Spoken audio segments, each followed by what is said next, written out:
Il est 9h03, vous entendez d'ailleurs des sirènes derrière moi qui sont probablement liées à la visite du président chinois.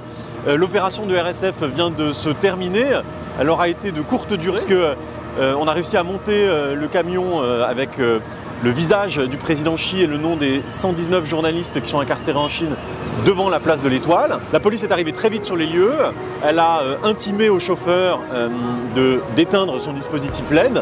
La société qui possède le camion a reçu une visite de la police et la police est à la recherche du camion dont elle possède l'immatriculation.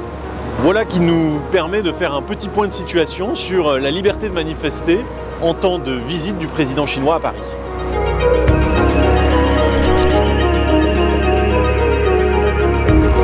Comme vous le savez, le président chinois est arrivé en France hier et à Reporters sans frontières, on voulait marquer le coup, célébrer cette visite comme il se doit, parce que si le président Xi est bienvenu en France, Reporters sans frontières n'est plus bienvenu en Chine.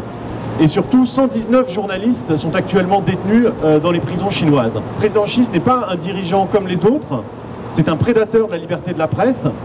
Nous pensons que dans le dîner d'État de ce soir, dans les virages du col du Tourmalet, il est essentiel que le président Macron parle avec son homologue chinois de ce qui se passe pour les journalistes en Chine. Parmi eux, il y a le patron de presse hongkongais, Jimmy Lai, qui à 76 ans risque de décéder en prison. En Chine, vous n'avez pas accès à des informations libres. Et pire encore, ce qui se produit actuellement, c'est que la Chine exporte sa propagande, exporte ses méthodes. Et donc il est indispensable que l'on en parle, que l'on montre le vrai visage de la Chine. Nous espérons que les Parisiens pourront voir ce camion autant que possible. On va faire un testing de nos libertés publiques. Il n'y a pas de parade prévue à notre connaissance et nous, on considère qu'une vraie visite d'État, il doit y avoir une parade. Donc que la parade commence.